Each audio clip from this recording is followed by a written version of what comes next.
다 같이 읽겠습니다. 시작. 예수께서 이르시되 나는 부활이요 생명이니 나를 믿는 자는 죽어도 살겠고 무릇 살아서 나를 믿는 자는 영원히 죽지 아니하리니 이것을 내가 믿느냐. 아멘. 요즘에 한참 이슈가 되고 있는 신기술이 있습니다. 여러분들 들어보셨는지 모르겠지만 인공지능에 관한 내용이죠. 이 인공지능이라고 하는 것이 무슨 뜻이냐면 AI 이렇게 들어보셨죠? Artificial Intelligence라고 하는 뜻인데 한마디로 표현하면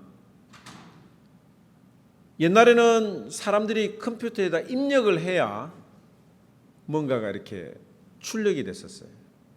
그런데 요즘에는 사람이 그렇게 입력을 하지 않아도 컴퓨터가 알아서 학습을 하고 공부를 해서 더욱더 성장하고 또 배울 수 있는 그런 기술을 가리켜서 인공지능이라고 그럽니다. 특별히 이 인공지능 때문에 이게 무슨 말이냐면 여러분들이 한국의 3대 미녀 이렇게 구글이나 네이버를 이렇게 치면 요즘에는 어떤 내용이 검색이 되느냐면 어떤 사람이 3대 미녀에 대해서 언급했던 그런 기사들 정도가 이렇게 나와요.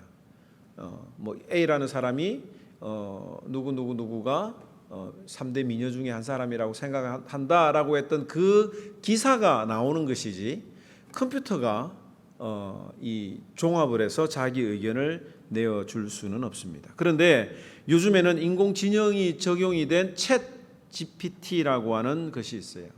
챗 GPT 여러분들 들어보셨어요? 이 챗 GPT라고 하는 것은 뭐냐면 컴퓨터상에 인터넷상에 떠돌아다니는 모든 자료들을 컴퓨터 스스로가 학습을 하고 정리를 하고 또 분석을 해서 그 결과를 컴퓨터가 내놓는 거예요. 그래서 제가 여러분들이 잘 이해를 하지 못할 것 같아 가지고 이 챗 GPT라고 하는 프로그램을 통해서 한국의 3대 미녀에 대해서 한번 검색을 해봤습니다. 오태훈 씨 한 번만 클릭해 주실래요? 네. 한 번만 더. 네. 한국의 3대 미녀 이러면은 이제 구글을 검색을 해보면 뭐가 나오느냐면 김수로 씨가 자기가 어떤 이 면담을 통해서 인터뷰를 통해서 누구가 3대 미녀다라고 생각한다 했던 그런 기사가 뜰 거예요. 그런데 이 챗 GPT라고 하는 것에 이 한국의 3대 미녀가 누구냐라고 물으면 이렇게 이야기를 합니다.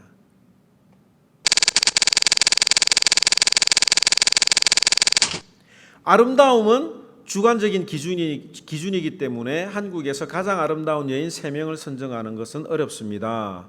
그러나 한국에서 아름다운 여인으로 자주 언급되는 몇몇 인물은 아래와 같습니다. 라고 하면서 이제 데이터를 딱 보여주는 거예요. 하나 더 해주십시오.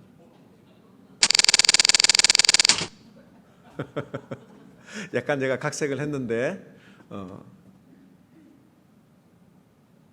예를 들어서 대한민국에 가봐야 될 명소 10곳 하면 그냥 이 컴퓨터가 모든 자료들을 종합을 해가지고 그 10가지 명소를 딱 대답을 하는 거예요. 지금 이 챗 GPT의 이 인공지능의 실력이 어느 정도까지냐라고 하면 미국의 의사 면허 시험이 있잖아요. 그죠? 의사 면허 시험에 나오는 그 문제를 챗 GPT를 통해서 치르게 했더니 다 통과가 되는 거예요. 가르쳐 주지 않았습니다. 입력을 하지 않고 검색하지도 않았어요. 그냥 알러지가 왔을 때 어떤 방법으로 해결해야 되느냐라고 딱 질문만 하니까 이 컴퓨터가 가지고 있는 모든 지능들을 다 활용을 해서 거기에 대한 질문에 대해서 쭉 리스트를 답변을 해놓는 거예요. 그래서 437개의 질문이 있는데 그중에 60% 이상으로 다 면허 시험에 통과되었다라고 하는 그런 소식을 신문 기사를 아마 여러분들이 들으셨을 것입니다. 앞으로는 인공지능 로봇이 사람이 하는 많은 일들을 대체할 것이라고 판단하죠. 또 나아가서 우리가 영화에서 공상과학 영화에서 우리가 보던 것처럼 인공지능이 로봇가 사람을 지배하는 시대가 올 수도 있고 또 로봇과 사람이 이 주권을 놓고 패권을 놓고 싸움을 전쟁을 할 수도 있고 또 사람에게 실정난 인간들이 인공지능 로봇과 결혼도 할 수 있는 사랑도 할 수 있는 그런 시대가 곧 오지 않을까라고 하는 생각을 해보게 됩니다. 제가 오늘 아침에 인공지능에 대해서 이야기를 하는 이유는 뭐냐면 인간의 능력이 참 대단하죠.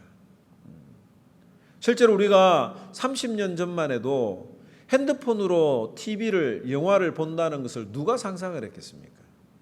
그런 이야기를 했을 때 정말 미쳤다. 글쎄 올까? 한 100년 뒤에 올까? 이렇게 했는데 30년도 채 되지 않아서 우리가 그런 시대를 살아가고 있잖아요. 인간의 능력은 아무리 생각을 해도 대단한 것 같습니다. 그런데 이 인간에게는 그 인간의 능력에 한계점이 분명히 있다는 것을 우리에게 알려주는 것이 있는데 그것이 뭐냐면 바로 죽음이라고 하는 거죠. 사람들은 예전부터 영원한 생명, 영생에 대해서 관심이 많았습니다. 어떻게 하면 오래 살 수 있을까? 어떻게 하면 영원히 살 수 있을까? 지금 우리가 젊은 친구들은 그런 이야기를 안 하지만 40대만 넘어가게 되면 몸에 좋은 음식, 몸에 좋은 약 뭐 이런 이야기들을 우리가 많이 하지 않습니까? 여러분들에게 건강이 주어진다면 몇 살까지 여러분들은 살고 싶습니까? 건강하다면. 또 여러분들이 오래 살면서 어떤 일을 하고 싶은지 예배 마치고 난 다음에 한번 나눠보는 것도 좋을 것 같아요. 그런데 사람이 이처럼 아무리 위대하다 하더라도 그 누구도 피할 수 없는 것 바로 죽음이라고 하는 것입니다. 이것이 인간이 가진 한계이지요. 만약에 사람이 죽지 않는다면 어떤 일이 일어날까요? 사람이 죽지 않는다는 것은 하나님과 같아지는 것입니다.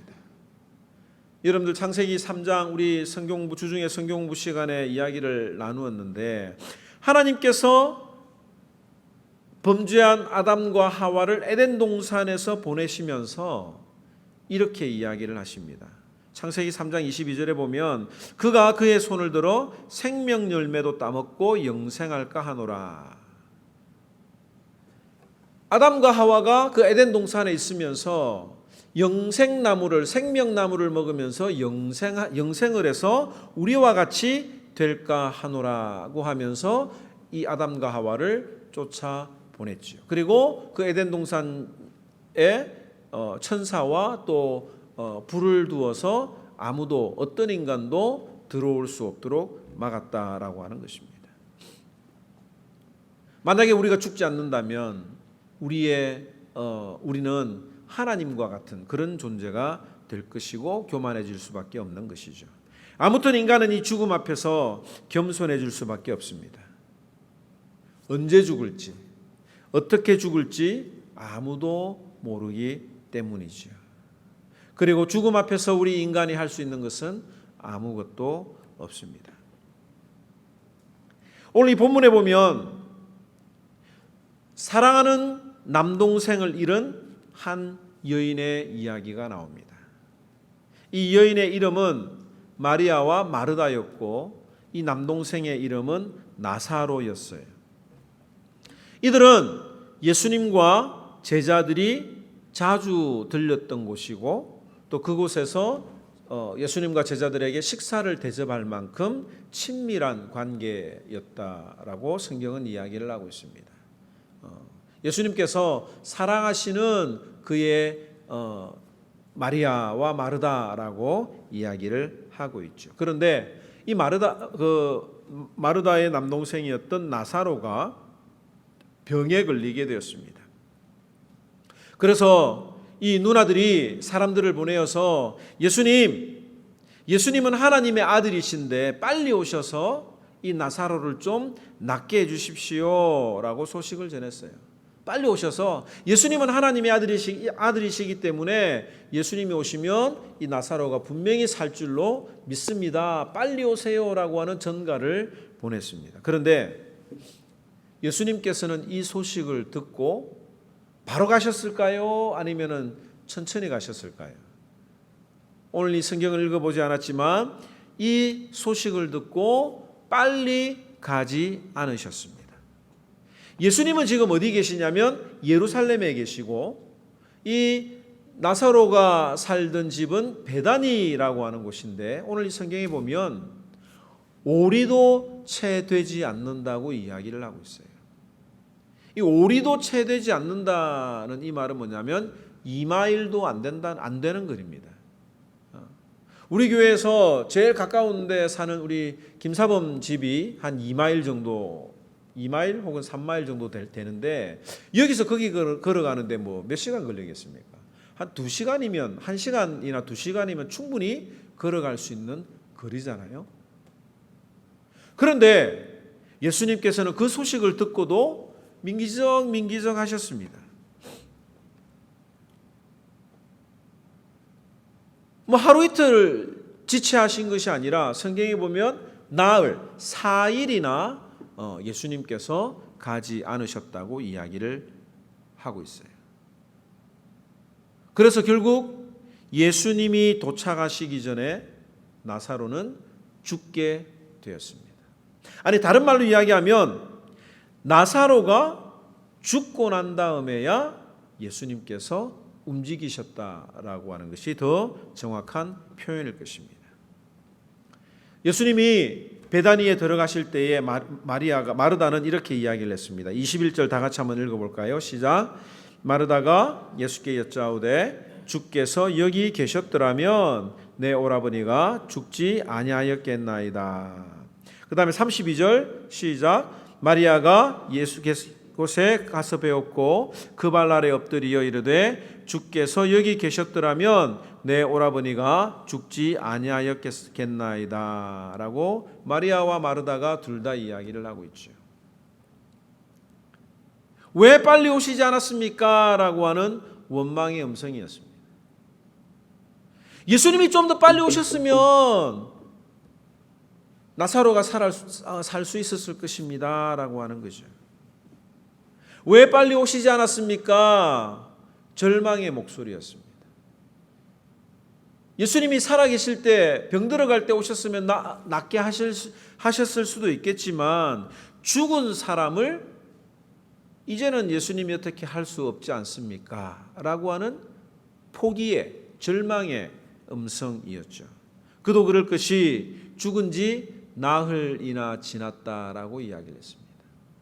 여러분들 이 시신이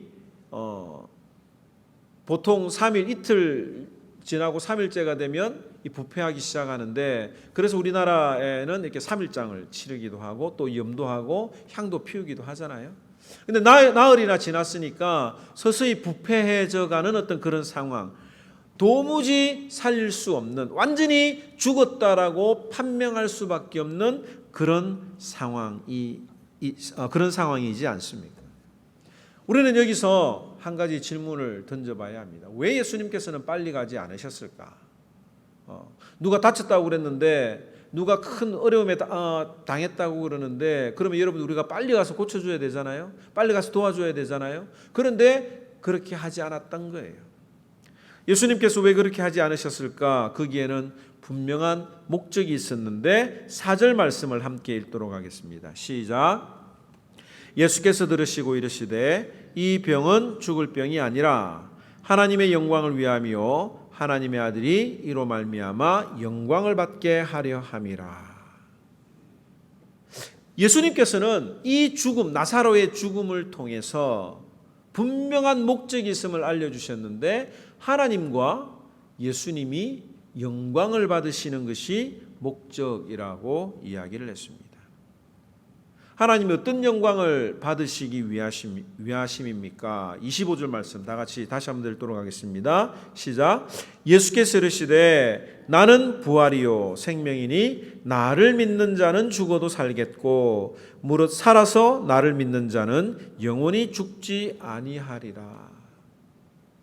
예수님께서는 이 사건을 통해서 분명히 보여주고 싶은 것이 있었는데 그것은 무엇이냐면 예수님은 부활이요 생명이다라고 하는 사실을 우리에게 알려주시기 위함이었습니다.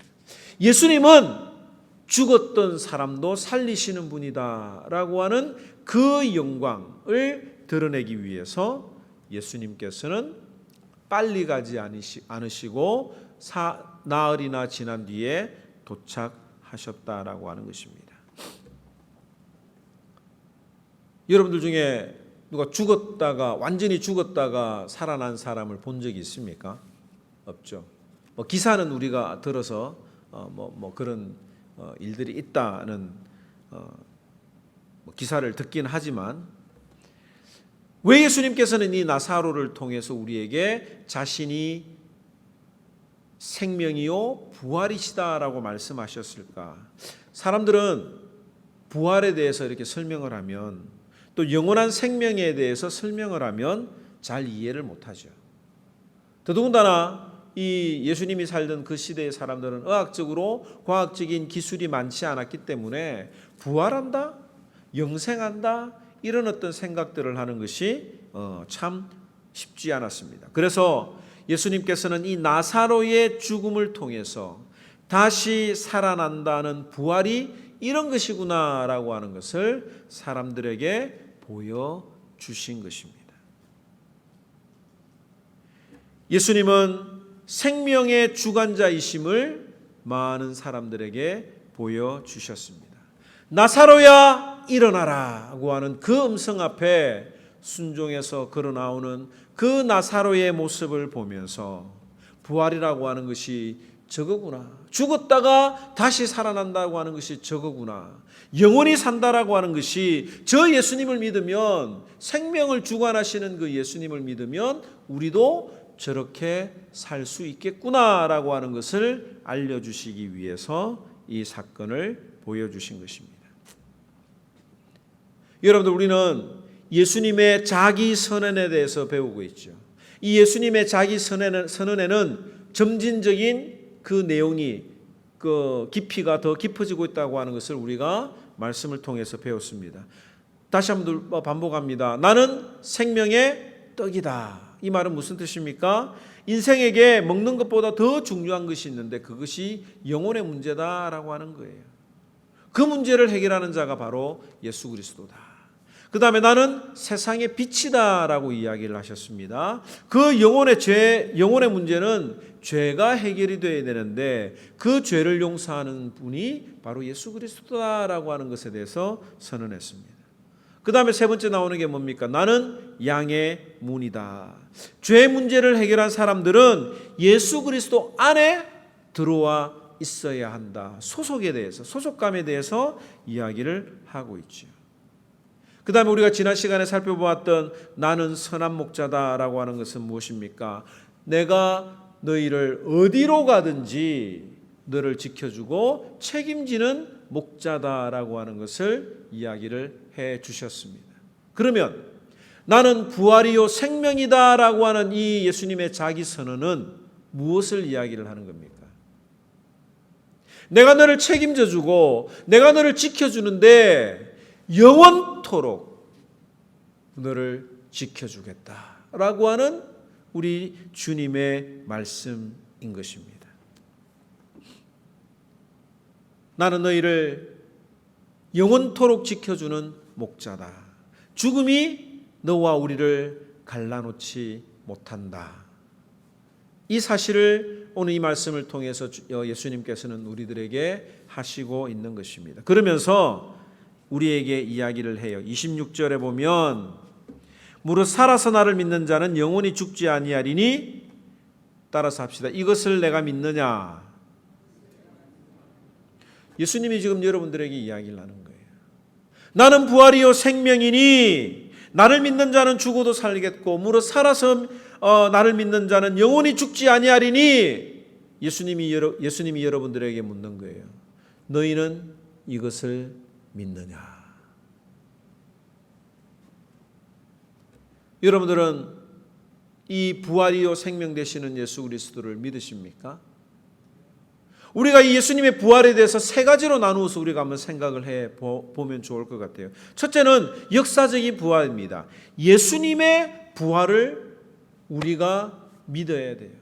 예수님이 십자가에 못 박혀 돌아가시고 3일 만에 부활하셨던 그 사실을 예수님께서는 제자들에게 자주 이야기를 해 주셨습니다.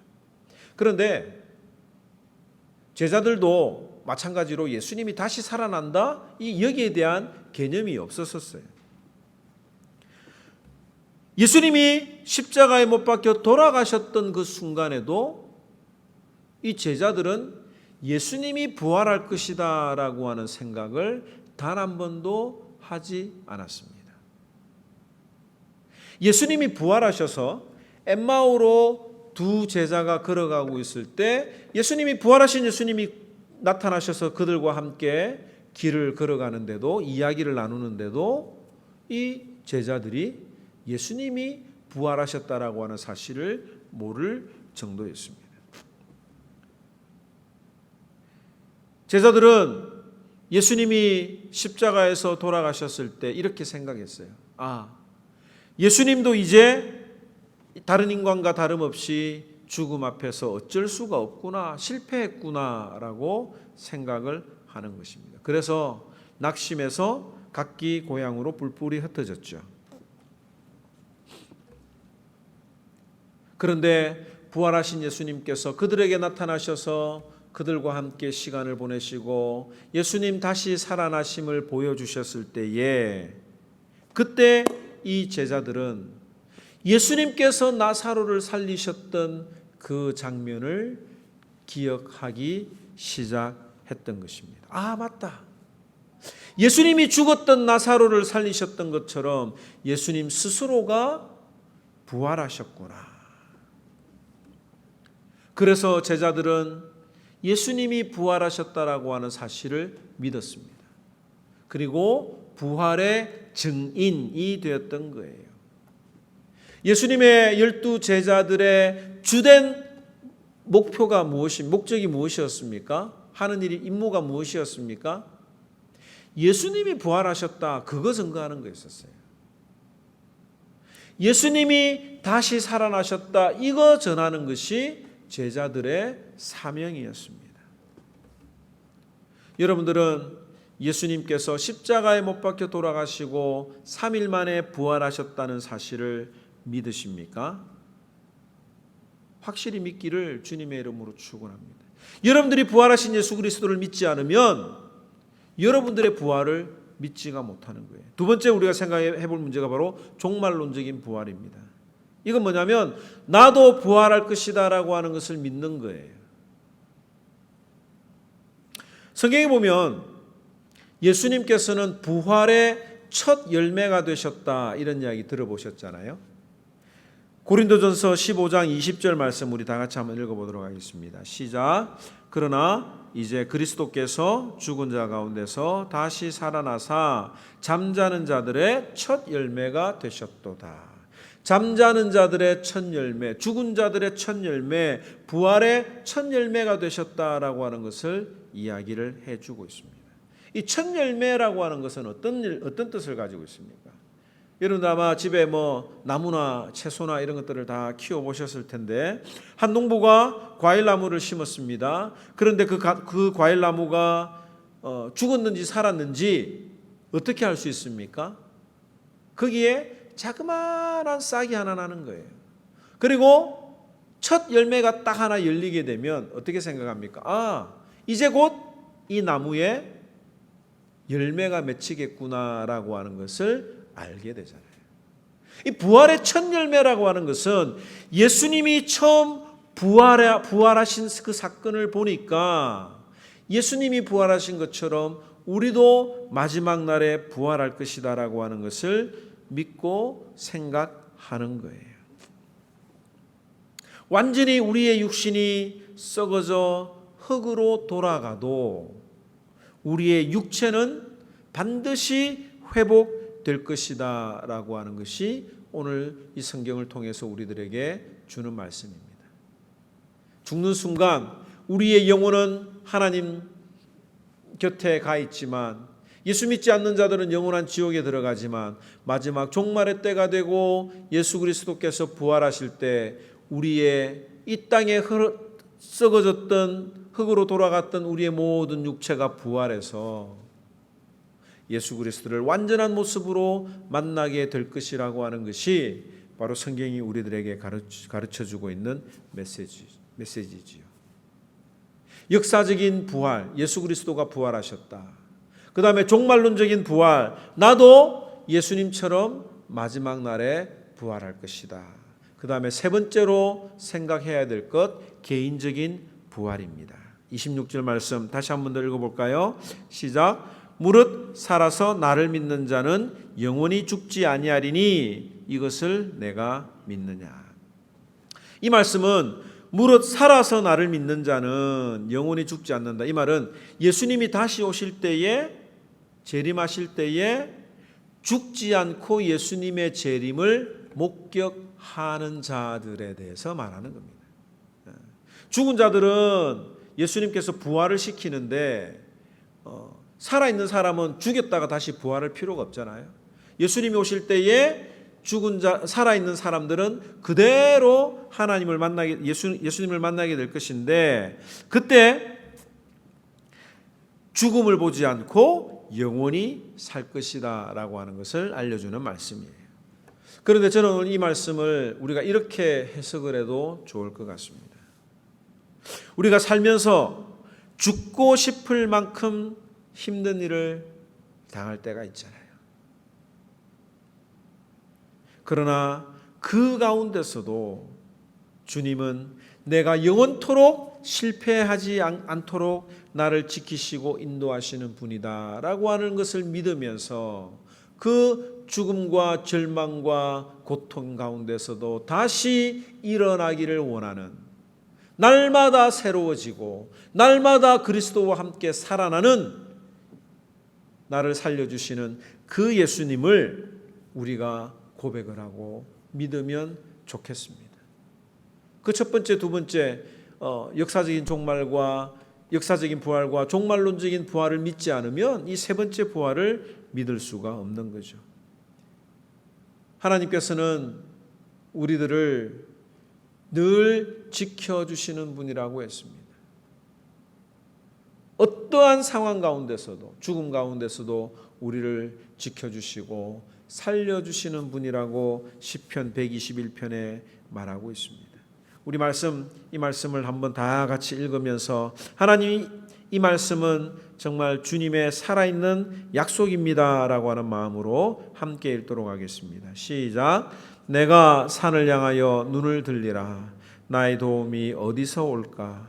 나의 도움은 천지를 지으신 여호와에게서로다. 여호와께서 너를 실족하지 아니하게 하시며 너를 지키시는 이가 졸지 아니하시리로다. 이스라엘을 지키시는 이는 졸지도 아니하시고 주무시지도 아니하시리로다.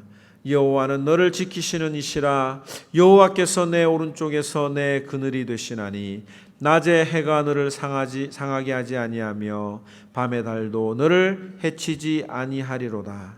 여호와께서 너를 지켜 모든 환난을 면하게 하시며 또 내 영혼을 지키시리로다. 여호와께서 너희 출입을 지금부터 영원까지 지키시리라. 예수 그리스도는 우리의 부활이요 생명이 되어 주십니다. 어렵고 힘들고 정말 죽고 싶은 그런 상황 가운데서도 우리가 살아남을 수 있는 이유는 바로 주님이 불 가운데 있을지라도, 물 가운데 있을지라도, 낮에 해가 우리를 상하게 못하게 하고 밤의 달도 우리를 해치지 못하도록 지켜주시고 인도해 주시는데 영원까지 지켜주시겠다고 우리에게 약속하고 있습니다.